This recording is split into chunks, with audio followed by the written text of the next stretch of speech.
Donc là, on a Ouattara qui pose la main pour la 4e fois, précision détail les amis, pour la 4e fois sur notre texte sacré, la Constitution ivoirienne. Ce livre, la Constitution, est à la République de Côte d'Ivoire, ce que la Bible est à l'Église ou le Coran à l'Oumma. Fort à propos, j'ai un pote qui disait en rigolant que pour avoir des présidents sérieux en Afrique, on devrait les obliger à prêter serment sur un fétiche.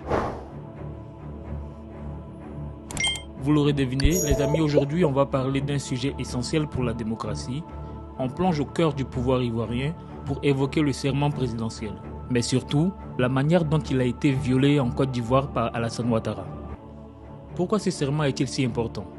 Quelles sont les conséquences quand on le brise ? Restez avec moi, c'est un sujet qui concerne toute la nation. Générique. Côte d'Histoire.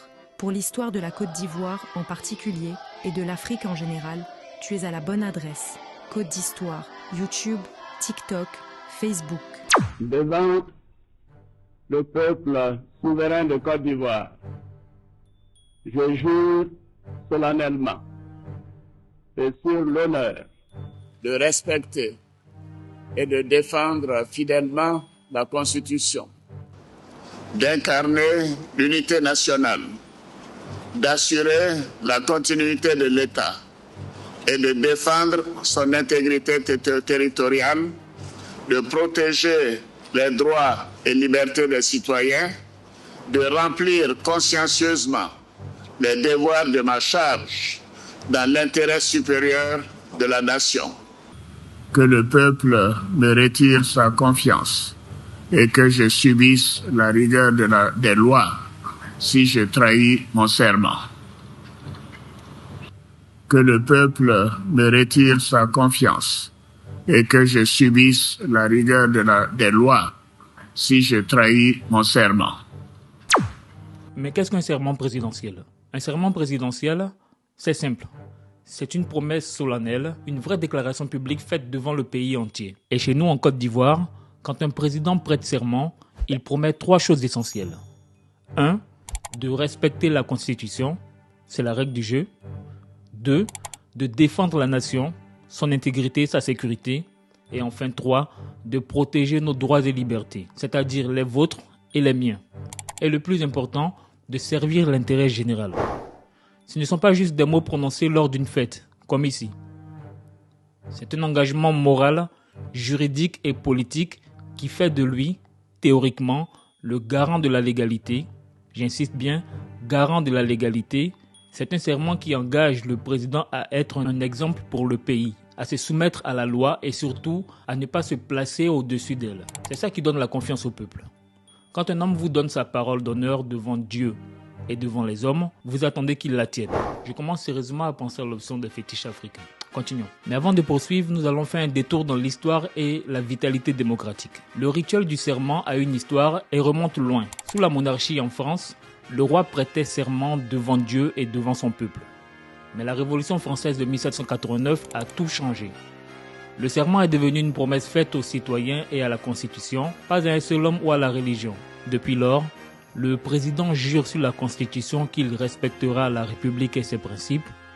Et puisque notre pays, la Côte d'Ivoire, a bêtement recopié le modèle constitutionnel français, nous avons adopté cette mesure et elle est inscrite clairement dans l'article 58 de notre Constitution de 2016.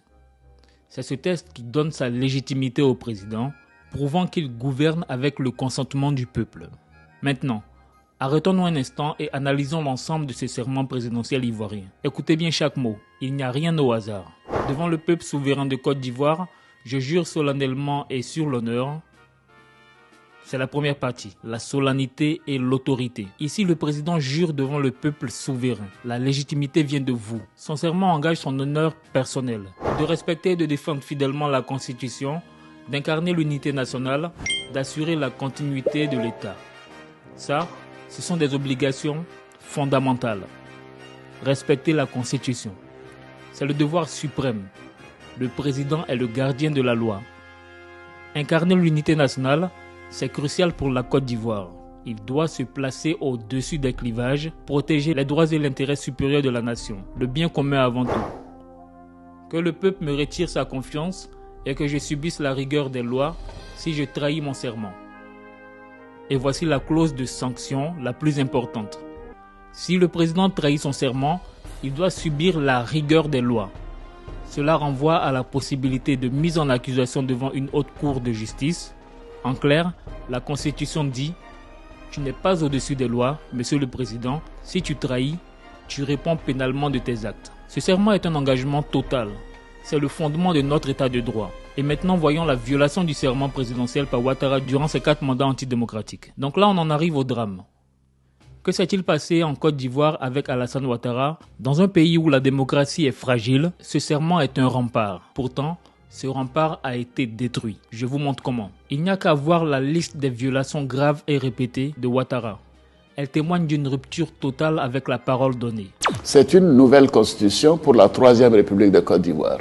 Mais j'ajoute que ce n'est pas pour essayer de briguer un 3e mandat. La limitation de 2 mandats sera respectée dans la nouvelle constitution. Il y a mon ami le professeur Léon Saïri qui a beaucoup travaillé sur cette question. Voici comment le point 1 au sujet du mandat et de l'unité a été violé. Premièrement, le non-respect de la Constitution sur la limite des mandats. Le 3e mandat étant déjà anticonstitutionnel, certains Ivoiriens parmi les radicaux mettant même en doute la validité du premier mandat de Ouattara. Monsieur le Président, si vous êtes réélu, un 3e mandat avec Alassane Ouattara est-il envisageable? Non, vous savez, à la fin de mon 2e mandat, j'aurai 78 ans. Même si une réforme constitutionnelle devait m'autoriser à le faire, ce que nous n'envisageons pas, ce n'est pas dans mes intentions. Mais si j'avais 60 ans, peut-être que j'aurais fait 3 ou 4 mandats. Ah bon? Voilà. De plus, en pratiquant le rattrapage ethnique et le favoritisme politique pour son parti, le RHDP, M. Ouattara viole le principe fondamental d'unité nationale qu'il a juré d'incarner. Deuxième grief, propos et dignité. Les propos insultants contre le peuple souverain de Côte d'Ivoire, par exemple en traitant certains Ivoiriens de chiens parce qu'ils s'opposeraient à son 4e mandat illégal, c'est un mépris total, une atteinte à la dignité du peuple qu'il devrait représenter. Je vous demande d'être vigilant, de bien surveiller vos différents quartiers. Côte d'Histoire. Parce que vous savez, TikTok, les chiens peuvent Facebook. toujours passer, hein.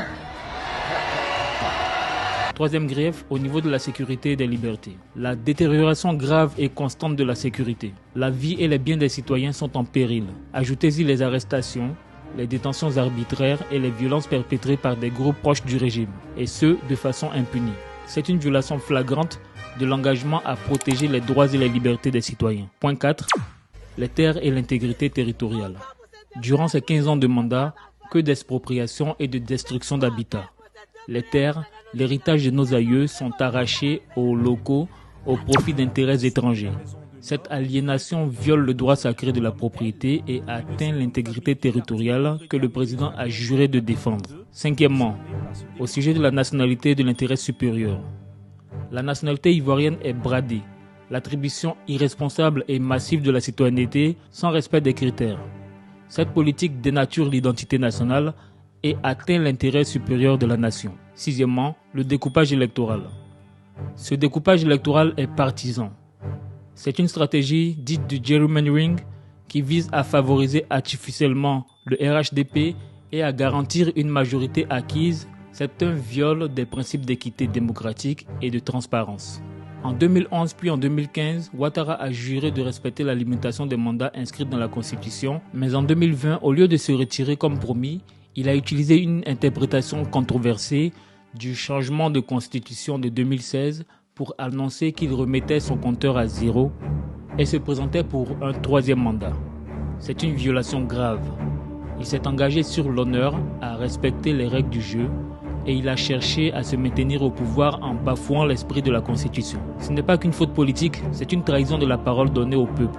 Tout cela remet en question toute la légitimité du pouvoir en place. Et les conséquences, elles sont dramatiques. Quand un président trahit son serment, il affaiblit la démocratie. L'état de droit s'effondre, le pouvoir devient arbitraire, les institutions perdent toute autorité et la population perd confiance. Cela conduit à l'instabilité, aux violences, aux divisions profondes. La Côte d'Ivoire, nous le savons, en a payé le prix fort. Pour que la démocratie et la paix reviennent, il n'y a qu'une seule solution. Le serment présidentiel doit être respecté, la parole donnée au peuple ne se négocie pas. Le serment est la garantie ultime que le président défendra la justice et la Constitution. Il est temps que les dirigeants comprennent que violer ce serment, c'est violer la République elle-même. Nous, citoyens, devons exiger le respect de ces engagements pour construire un avenir juste et durable. Si vous avez aimé cette vidéo, likez, partagez. N'oubliez pas, c'est pour le futur que le passé doit demeurer présent. On se retrouve la semaine prochaine. Côte d'Histoire, YouTube, TikTok, Facebook.